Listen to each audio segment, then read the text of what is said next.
Hello and welcome, ladies and gentlemen, to the news from SABA Satellite Channel from Cairo. Here are tonight's top stories. Government raises economic readiness amid Houthi Red Sea escalations. Prime Minister Zandani urges firm global action against Houthi maritime threats.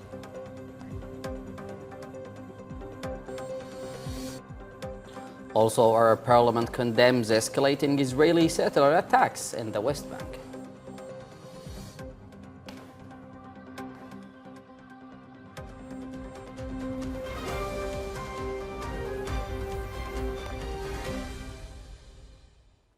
Welcome back. We begin in the interim capital Aden, where Prime Minister Dr. Shaya Zandani chaired a government meeting to review economic and humanitarian conditions and assess the political impact of continued Houthi attacks and threats against commercial shipping in the Red Sea. The meeting reviewed government contingency plans aimed at maintaining market stability, ensuring the continued flow of imports and securing strategic reserves of food, fuel and other essential commodities under different escalation scenarios. Dr. Zandani said the government, under the directives of President Dr. Rashad Al-Alimi, is continuing to strengthen preparedness to protect citizens and the economy from the consequences of further escalation. He stressed that economic security and the uninterrupted supply of essential goods remain top government priorities, while accusing the Houthi militia of threatening maritime security in pursuit of Iran's regional agenda. The Prime Minister also praised Saudi Arabia's support for the economy and said the government would continue to coordinate with the coalition and international partners to safeguard maritime navigation, protect national sovereignty and restore state institutions. And on the escalating threats to maritime security, Prime Minister Shaya Zandani called for a firmer international response to continued Houthi attacks on commercial shipping and threats to the Red Sea and international waterways.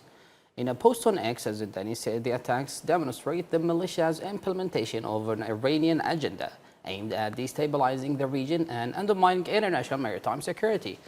He warned that the consequences extend beyond Yemen, threatening freedom of navigation, global supply chains and international trade, while undermining regional and international peace efforts. The Prime Minister stressed that protecting maritime routes is a collective responsibility, urging the international community to deter Houthi attacks and cut off their sources of support.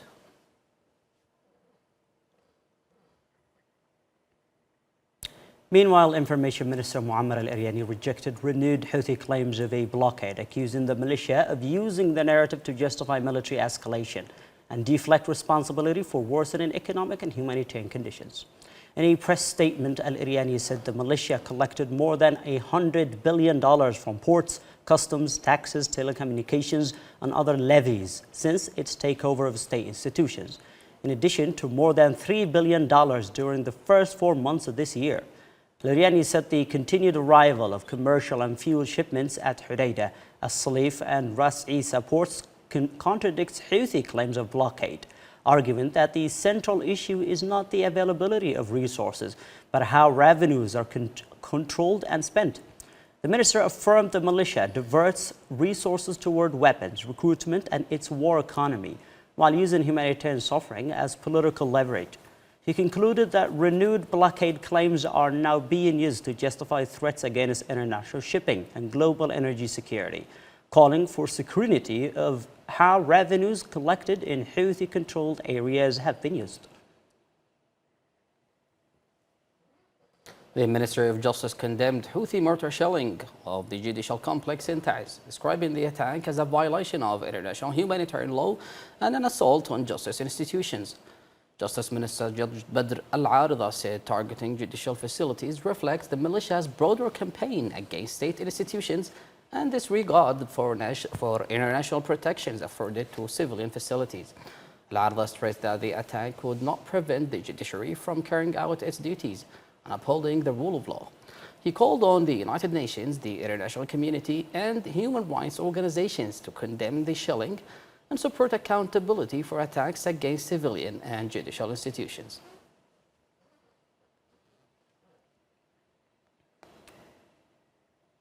And in continuous security development in Taiz, police authorities raised security readiness and ordered a wider deployment across the governorate in line with the outcomes of National Defense Council meeting. Taiz Police Director General Mansour Al-Akhali chaired a meeting of senior security officials and district police chiefs to review field arrangements and measures aimed at strengthening security and stability. Al-Akhali ordered the high security readiness, stressing the need to strengthen the presence of state institutions and maintain public order. He also directed an expansion of security deployment, including additional checkpoints and fixed and mobile patrols across Taiz city to ensure a rapid response to any emergency.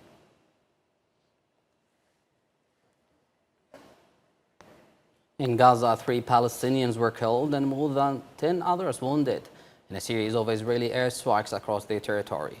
Gaza Civil Defense said 1 Palestinian was killed when an Israeli strike hit a civilian vehicle near a civil defense center in northern Gaza, also damaging a nearby ambulance.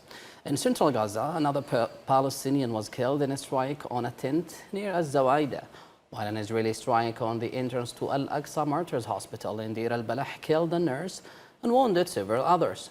Meanwhile, health authorities said the overall Palestinian death toll since October 2023 has risen to 73,317, with more than 173,900 wounded. Hospitals received 6 bodies and 37 injured people over the latest 24-hour reporting period. Health officials said the other victims remain under rubble and in the streets, with rescue teams unable to reach them.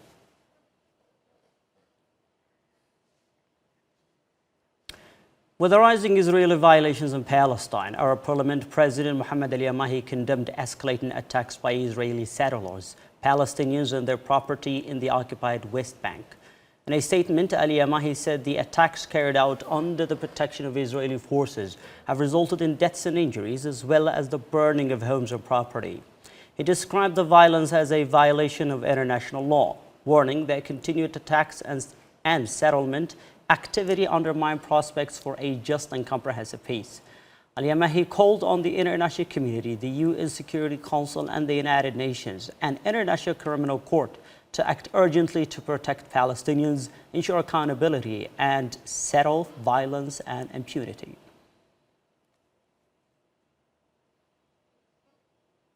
That's all for tonight. Thank you for watching. Have a good time.